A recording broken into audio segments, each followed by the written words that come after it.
Assalamualaikum warahmatullahi wabarakatuh. Halo semuanya. Sebelumnya saya mau tanya pada teman-teman, kalian semua ini sudah mempunyai personal branding yang baik atau belum nih? Nah, kebetulan saya mempunyai kutipan dari Sunan Abu Daud yang berkata, orang mukmin yang paling sempurna imannya adalah orang yang paling baik akhlaknya. Nah, dari kutipan tersebut menyoroti pentingnya memiliki karakter yang baik dalam membangun personal branding yang positif. Perkenalkan, nama saya Regita Jayani Putri. Kali ini saya akan membahas tentang Nabi Muhammad SAW sebagai suri teladan dalam membangun personal branding. Di sini siapa sih yang tidak mengetahui Nabi Muhammad? Meski kita tidak pernah tahu wujudnya seperti apa, tapi kita meyakini kalau Nabi Muhammad itu ada. Dengan begitu, muncul sebuah pertanyaan, apakah selama hidup Rasulullah melakukan citra diri atau membranding dirinya sehingga orang lain bisa kenal kepada dirinya? Nah, jadi Nabi Muhammad saat itu mendapatkan julukan Al-Amin yang artinya Muhammad orang yang dipercaya. Hal ini jika dilihat dari personal branding merupakan brand yang luar biasa. Dan Al-Amin pun menjadi tagline yang mudah diingat, singkat, jelas, fokus, dan yang paling penting tagline tersebut orisinal. Maksud dari orisinal tersebut terbangun karena Rasulullah mempunyai ucapan, sikap, perbuatan, respon, dan seluruh perilakunya yang tidak keluar dari value terpercaya. Tidak hanya itulah, Nabi Muhammad selalu menunjukkan kebaikan, kesabaran, kelembutan, dan rasa empati dalam interaksi dengan orang lain. Nah, gelar tersebut tidak diberikan oleh penduduk Mekah pada saat itu. Gelar Amin bahkan tetap diakui mereka yang memusuhi beliau setelah periode kenabiannya hingga saat ini. Ada alasan kenapa personal branding yang didapatkan Nabi Muhammad itu bisa kuat. Di antaranya yang pertama, adanya satu kesamaan visi antara hati dan lisan. Hal ini sejalan dengan ajaran Islam bahwa untuk mencapai keimanan yang sempurna, maka harus memenuhi syarat tasdik bil qalbi, dibenarkan hati, ikrar bil lisan, diucapkan dengan lisan, dan amal bil arkan, diwujudkan dalam amal perbuatan. Alasan yang kedua yaitu personal branding Al-Amin bukanlah rekayasa, tetapi personal branding tersebut benar-benar diterapkan dalam aktivasi Rasulullah. Aktivasi branding adalah sebuah proses untuk menguatkan personal branding. Jadi, personal branding bukanlah rekayasa kepribadian, melainkan sebuah proses untuk memunculkan keunikan yang kita miliki yang tidak dimiliki orang lain. Fungsi brand itu sendiri adalah sebagai pembeda dengan brand lain sehingga mudah dikenali. Selanjutnya, alasan yang ketiga yaitu untuk membangun personal branding diperlukan waktu. Oleh karena itu, Nabi Muhammad melakukan proses itu selama bertahun-tahun dengan konsisten.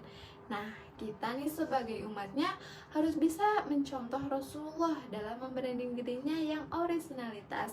Nabi Muhammad merupakan teladan yang mulia dalam segala aspek kehidupan, baik dalam beribadah kepada Allah, berinteraksi dengan sesama, berbisnis, atau dalam peran sebagai keluarga. Dalam membangun personal branding yang baik itu harus sesuai dengan landasan agama. Kita harus berusaha untuk menjadi pribadi yang mencerminkan ajaran-ajaran Islam. Kita perlu menunjukkan kesolehan dalam setiap aspek kehidupan kita, memberikan manfaat bagi orang lain, dan menjaga hubungan yang harmonis dengan sesama. Selanjutnya, sebagai muslim kita harus mempunyai akhlak yang baik dalam membangun personal branding karena akhlak tersebut akan menjadi pondasi dari ajaran Islam. Dalam setiap interaksi kita, baik dalam keluarga, teman, atau lingkungan kerja, kita harus memperlihatkan sikap yang ramah, penuh kasih sayang, dan rendah hati. Selain itu, kita perlu menjaga sikap adil dan tidak membeda-bedakan dalam membangun personal branding. Islam mengajarkan untuk berlaku adil dalam segala aspek kehidupan. Kita harus bisa membuat personal branding diri kita sendiri, namun bukan serta-merta hanya ingin dikasih julukan saja oleh orang lain, tetapi juga harus sesuai dengan diri kita. Hal ini dikarenakan personal branding tidak hanya memberikan kesempatan bagi kita untuk mengaktualisasikan diri kita, tetapi juga sebuah peluang bagi kita untuk menunjukkan keunikan kepribadian kita. Nah, keunikan tersebut yang akan menjadi pembeda antara karakter identitas yang kita miliki dengan orang lain. Ingatlah bahwa diri kita sendiri adalah salah satu brand, maka nama kita adalah merek. Wajah kita adalah logo, pakaian dan aksesoris kita adalah desain, perkataan kita adalah public relation, sikap kita adalah corporate culture, respon kita adalah customer service, kepedulian kita adalah social responsibility, janji kita adalah tagline, dan hasil kerja kita adalah produk. Oleh karena itu, kita harus memiliki branding yang baik di mata orang lain, apalagi di mata Allah Subhanahu wa Ta'ala. Kesimpulannya dari semua yang sudah saya jelaskan, yaitu Nabi Muhammad mendapatkan julukan dari penduduk Mekah, yaitu Al-Amin, yang artinya terpercaya. Dengan brand yang luar biasa tersebut, Nabi Muhammad memang memiliki ucapan, sikap, perbuatan, dan seluruh perilakunya yang sesuai dengan julukan terpercaya. Kita harus tahu bahwa dalam membangun personal branding ini membutuhkan waktu yang lama dan perlunya konsistensi dalam membangun personal branding. Oleh karena itu, dari sekarang kita harus mulai untuk bisa membranding diri kita sendiri sebagai pembeda dengan brand lain. Fungsi brand tersebut untuk membuktikan bahwa kita mempunyai keunikan yang tidak dimiliki oleh orang lain.